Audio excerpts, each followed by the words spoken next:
Unit Vocabulary 1. Exercise 1. Under, towards, into, up, across, along, round, through, over, away from, out of, down.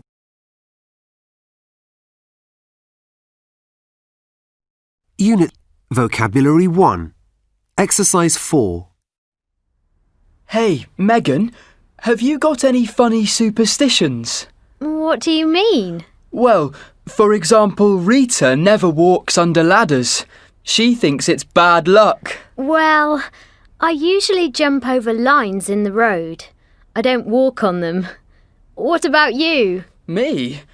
I don't have any superstitions. That's not true. You always walk away from black cats. And you never dive into a swimming pool first. First you get in, then you swim across, then you climb out of the pool, and then, only then, you dive into the pool. Those aren't superstitions. They're just my routines.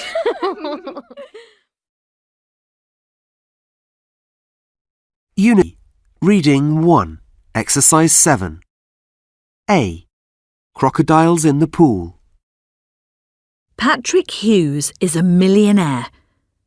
Last month, he was having a party and he took his guests on a tour of his mansion. In the garden, he had an enormous swimming pool with 4 crocodiles. "I don't know who to give my money to," Hughes said. "I want to give it to a brave person. Can anyone dive into the water, swim across the pool, and climb out the other side? I'll give that person anything they want. My money, my house, anything." Everyone was looking at Hughes when suddenly there was a loud noise. Somebody was in the pool. It was Hughes' lawyer, Mark Flood, an unpopular man. Everyone ran along the side of the pool as they watched Flood. He ran across the first crocodile, swam under the second, and swam over the third one. He was desperately swimming away from the crocodiles. Finally, he climbed out of the pool just before the 4th crocodile reached him. "You are incredible," said Hughes. "Tell me, what do you want?" "I want to know who pushed me into the pool." B. A lucky accident. Joan Murray loves adventure, and she often goes skydiving. She doesn't normally have any problems, but one day disaster struck as Joan jumped out of the aeroplane. She was falling towards the ground at a speed of about 200 kilometres per hour when her main parachute didn't open. At the last moment, her emergency parachute opened just 210 metres from the ground. Joan crashed into a field in North America and her heart stopped. Luckily, she fell onto a mound of fire ants.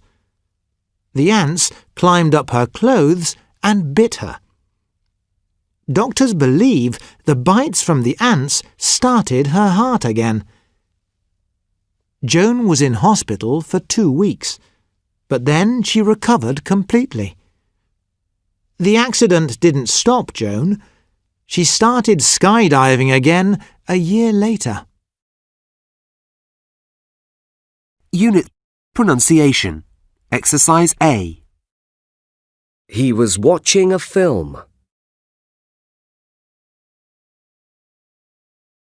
They were listening to music. He wasn't hiding in the woods.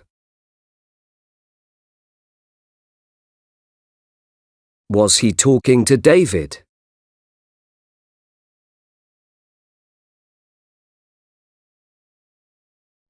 Unit Pronunciation.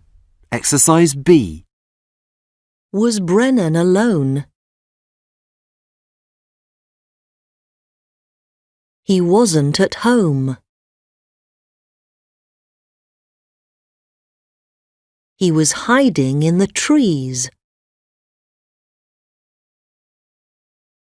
He was running away when the bear attacked.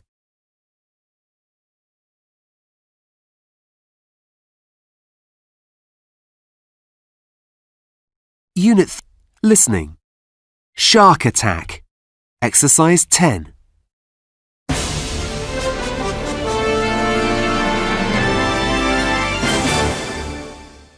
And here is the 6 o'clock news.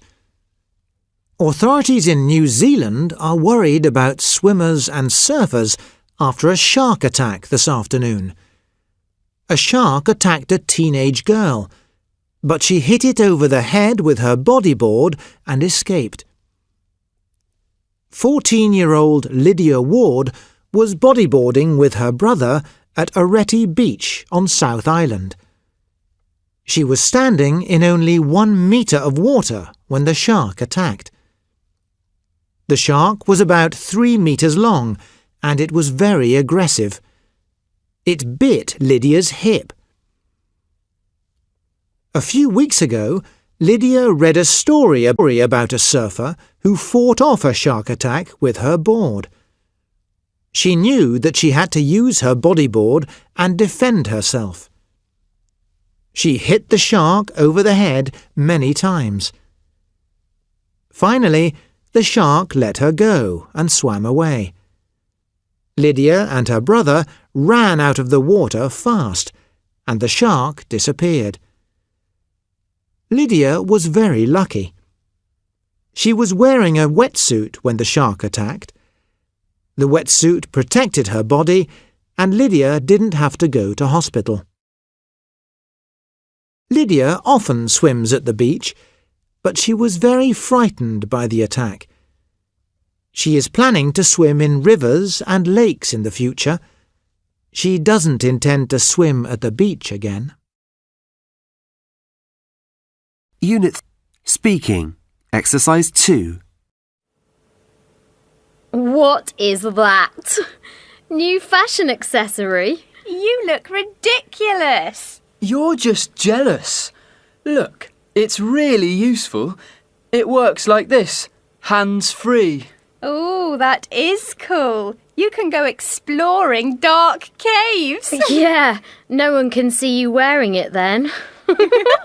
You can laugh, but this little gadget is the most useful thing I've got, and I never go anywhere without it.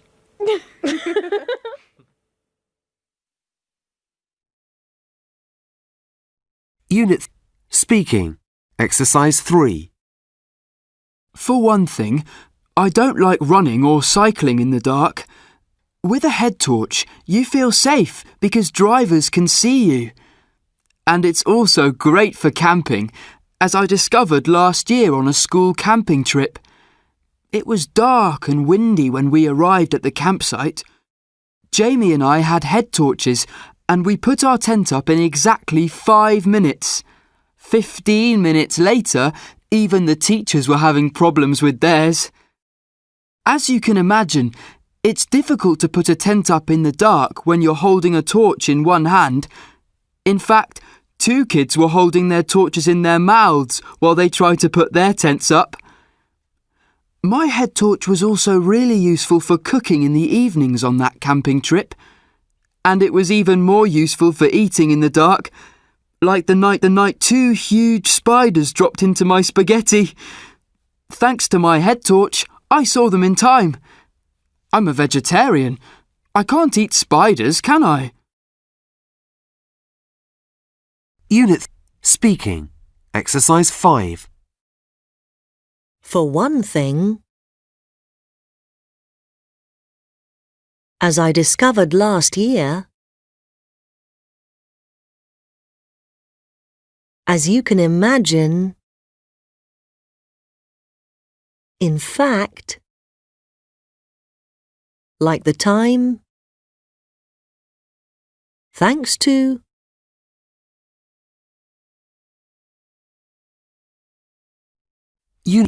Culture, famous writers and books.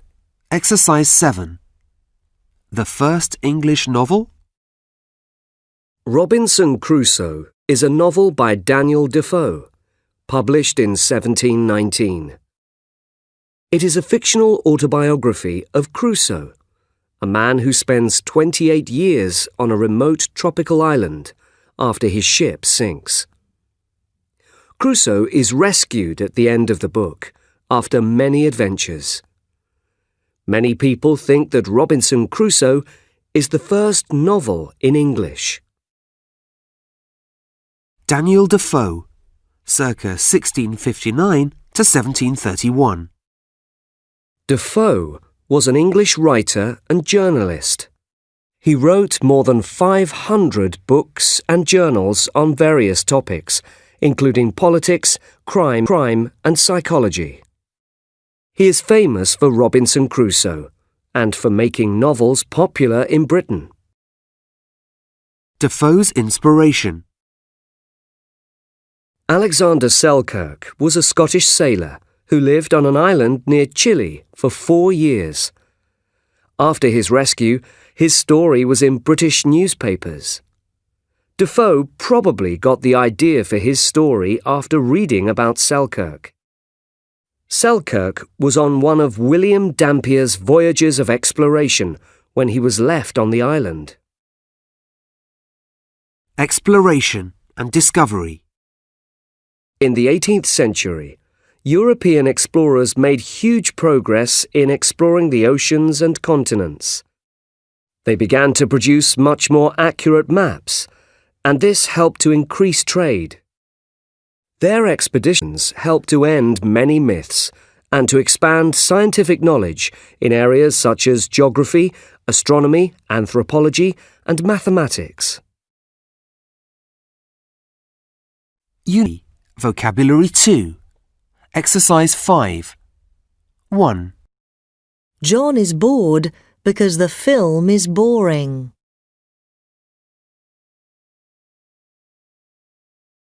2.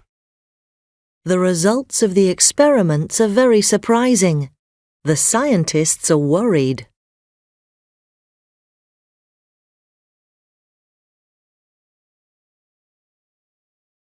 3. I'm annoyed because my friend is late, again. It's very annoying when people are always late.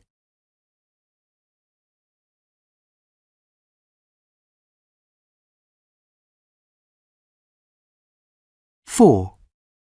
We're tired because it's very late, but the documentary is really interesting.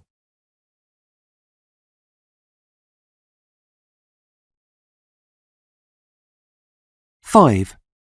They are frightened of spiders. They think spiders are frightening.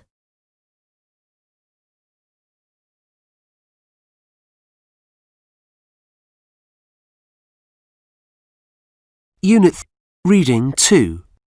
Exercise 10.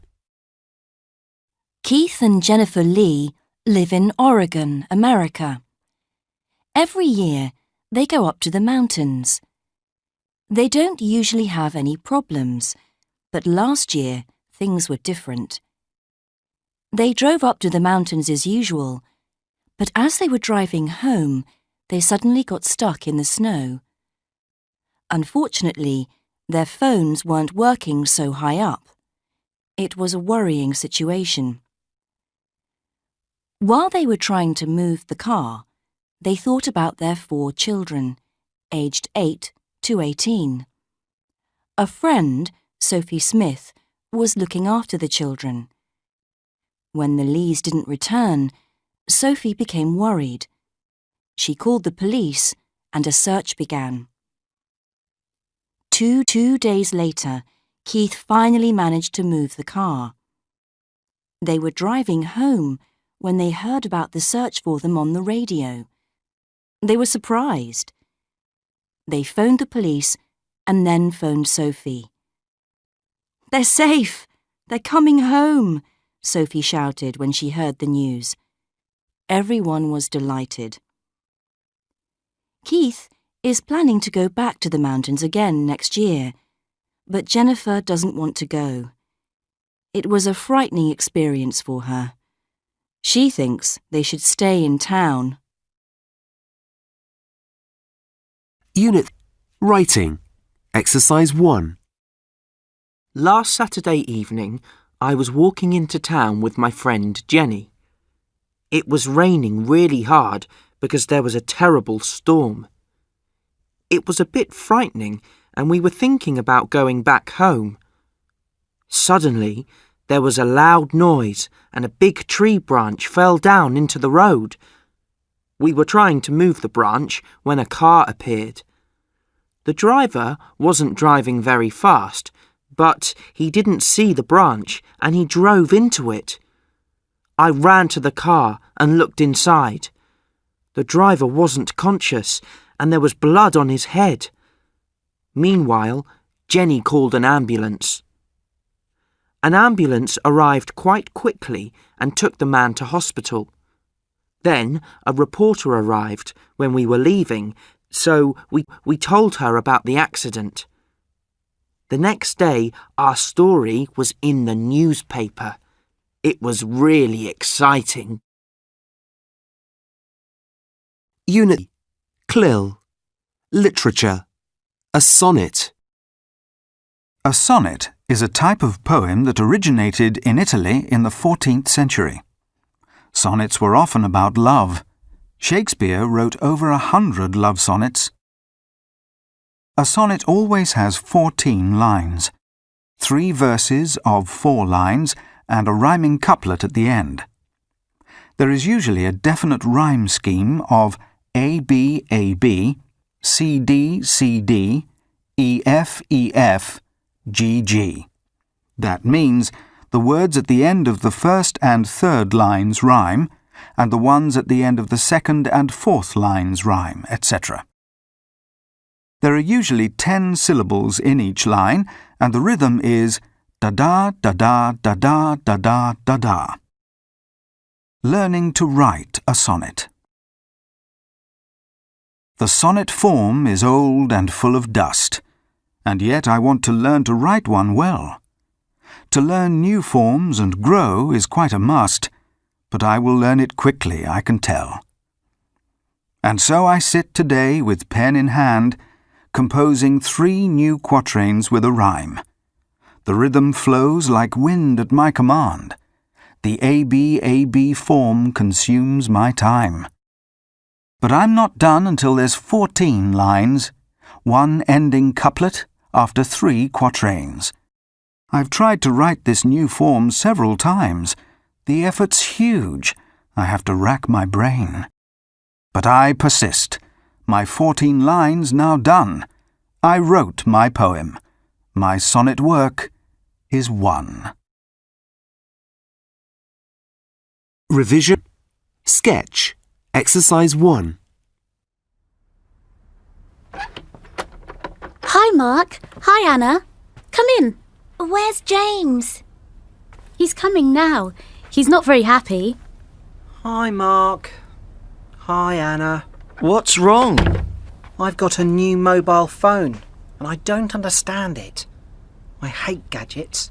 That's not true. You love playing computer games and chatting online to your friends. What's the problem? I don't know. I was sending a text last night when the phone stopped working. Why don't you show it to Anna? Good idea, Mark. Anna helped me when I had a problem with my MP3 player. I love playing with electronics. So what are we doing today? Let's go into town. There's an exhibition on the history of gadgets at the museum. Oh, no. What about going to the shopping centre? Yeah, good idea. I want to go to the computer shop to buy a memory stick. Oh, no. Technology, technology, technology. Let's do something interesting. We could draw some cartoons. OK. I know some great new art software we can download. No. No technology. Why don't we do some sport? We could go for a bike ride. Yeah, good idea. I want to take some photos with my new digital camera. No, please. Let's do something without technology. I don't like technology. Hey, James, your phone's okay now? Hi, John. We aren't doing anything. OK, great. See you in half an hour. Bye. What did John want? He's having a party. Let's go. Great. Cool, let's go. We're lucky I've got a phone. Well, what do you mean? Well, John called us to invite us to the party. I love my phone.